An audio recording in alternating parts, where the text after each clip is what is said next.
ఇంత పెద్ద మీటింగు.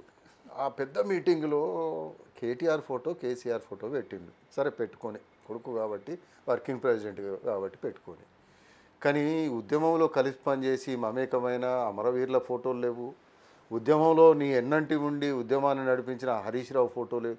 హరీష్ రావు ఫోటోని ఎందుకు పెట్టనట్టు? ఒక్కటేనే ఇక హరీష్ పని ఎప్పుడూ అయిపోయింది.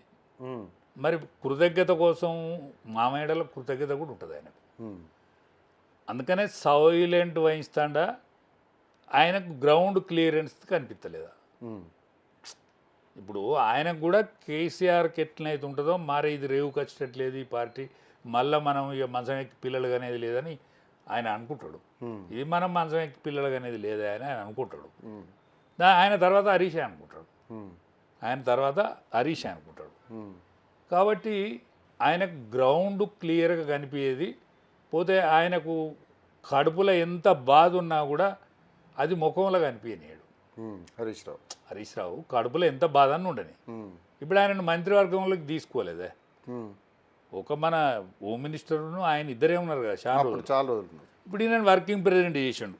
ఏదో కొడుకును చిన్నగా కాకుండా దృష్టి పడేందుకు, మంది దృష్టి, పార్టీ వాళ్ళ దృష్టి, నా తర్వాత నా కొడుకే అని చూపెట్టేందుకు కొన్ని రోజులు ప్రయత్నం చేసిండు. ఎందుకంటే హరీష్ ఉంటా అంటే సెకండు అటుపోతుంది ఫోకస్ అనే దాంట్లో వర్కింగ్ ప్రెసిడెంట్ చేసి ఏ మంత్రులు లేకుండా చేసి ఒక్కడే మంత్రి ఉండి మహమూద్ సాబును, ఆయన పాపం మంచోడు, మహమూద్ సాబు మంచోడు, కానీ ఏరే ఈ సిక్కులు తెలివే కదా నేను.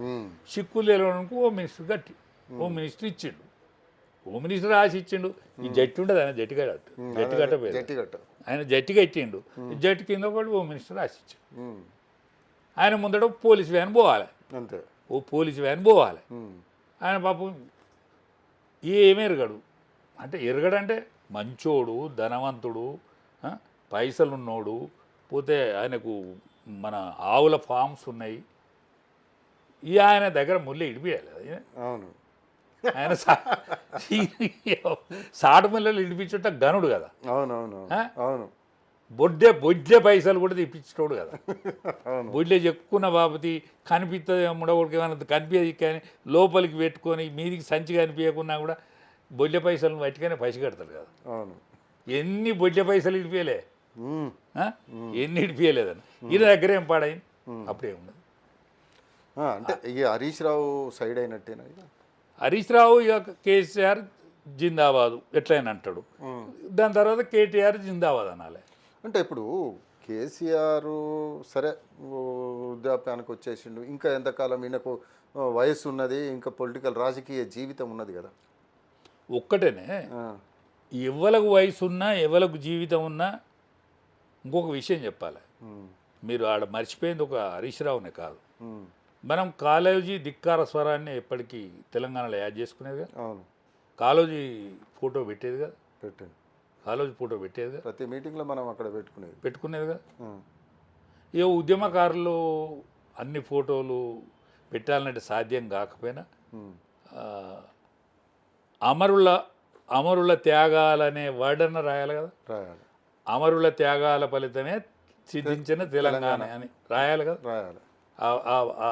అది ఉన్నదా? మీరు చూసిరా? లేదు, అది లేదు. శ్రద్ధాంజలి లేదు. పోతే విజయరామరావు ఆ పార్టీలు లేడు. విజయరామరావు సభ ఆ పార్టీలు లేడు. అంటే మేము 5 జైలుకు పోయినాం కదా. అవును, మీరు 5 పోయినారు. 6వ మనిషి కూడా ఉండే జయశంకర్ సాబు. జయశంకర్ సాబు సర్గస్తులేండు. అవును, జయశంకర్ సాబు సర్గస్తులేండు. నాయన్ నరసమ్మను ఉచితార్థంగా చంపిండు. అంటే ఇజ్జత్కు చచ్చిపోయాడు. లోపల రానియకపోతే ఆయన అడ్డంపడ్డాడు. అటు నుంచి దవాఖాన పోయాడు, చచ్చిపోయాడు. కెప్టెన్ సాబు ఉన్నాడు. విజయరామరావు లేడు, నేను లేను, ఆ పార్టీలు లేను. ఇద్దరు చచ్చిపోయింది కదా. చచ్చిపోయిన వాళ్ళు ఇద్దరు ఫోటోలు, కాళోజీ నారాయణరావు ఫోటో, బతుకున్న కెప్టెన్ సాబ్ ఫోటో పెడితే ఏమైంది? అంతే. నేనేమంటానంటే బతుకున్న కెప్టెన్ సాబు, చనిపోయిన వాళ్ళ పేరు ఫోటోలు, కాళోజీ ఫోటో పెడితే ఏమవును అన్న. అంతే. పెట్టి మీ ఇద్దరిది పెట్టుకోండి, పెట్టి వాళ్ళిద్దరిది అందులో చిన్న పెట్టు, చిన్న కనిపించినంత పెట్టరాదు, ఎందుకంటే నీకు రోగం ఉంటుంది ఒకటి. ఆ. వాడు కనిపించినాక మేము ఎట్లా అని ఉంటుంది కదా. ఉమ్. మీ అయ్యే కొడుకులు పెట్టుకో, కానీ మరి కొడుకు పెట్టించిండా అయ్య పెట్టించిండా తెలియదు, కానీ వీళ్ళు అయ్యే కొడుకులు వీళ్ళదానే పార్టీ, అది ఉమ్. వీళ్ళదా అంటారు పార్టీ. కాదు. అసూలు బాచిన్లు అనేక సంవత్సరాల ఉద్యమం నడిచింది, అనేక సంవత్సరాల అణచివేతకు వ్యతిరేకంగా పోరాడిన్లు. 69 ఉద్యమము, 69 ఉద్యమము, 3,360 మంది ఆనాడు చచ్చిండు, 1,200 మంది పైకి ఈనాడు చచ్చిపోయినరు, ఎంతోమంది అమరులైన్లు, 1000 సంవత్సరాల బానిసత్వం, 75 సంవత్సరాల స్వాతంత్రంలో అనేక మంది ఆటుపోట్లకు గురై అనేక పోరాటాలు చేస్తే కదా మొదటిసారి రెండోసారి ఉద్యమం నువ్వు తెచ్చినావా? మొదటిసారి ఉద్యమం అప్పుడు నువ్వు నావే లేవు. చెన్నారెడ్డి అప్పుడు కూడా రిజల్ట్ వచ్చిందా రాలేదా? మనకు వచ్చింది, పార్లమెంట్ సీట్లు వచ్చినాయి. మరి ఆయన అప్పుడు ఈయన ఉండేనా? ఈయనే ఉపాయం చెప్పిండ చెన్నారెడ్డికి? లేడు. నాకంటే నేను చిన్నోడేనా, నేనే పిల్లగాన్ని అయితే, అవును. నాకంటే ఓ ఏడాది చిన్నోడైనా, నేనే పిల్లగాన్ని అప్పుడు. నేను పిల్లగానే ఆ ఉద్యమం విన్నా వైట్గానే విన్నా. నేను అప్పుడే పుట్టిన 69లో. 69లో నేను మంచిగానే ఉన్నా, 69లో మంచిగానే ఉన్నా, కానీ కాలు రెక్కి ఆడిచ్చే కాడ లేదు.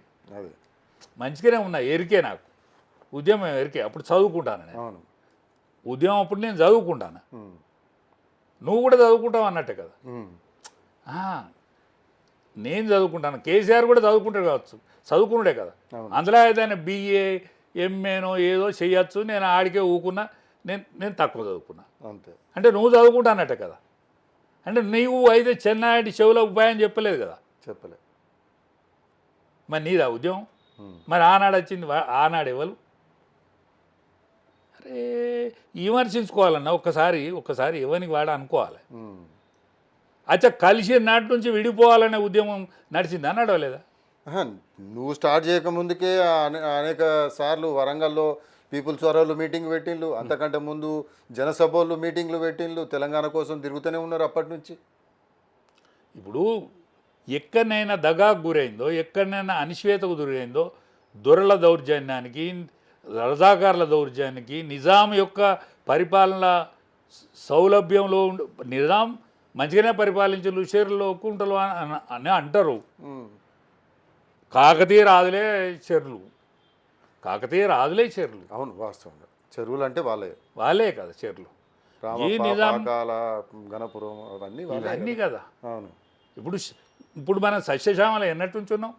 కాకతీయ రాజుల నుంచే మనం సస్యశ్యామలంగా ఉన్నాం.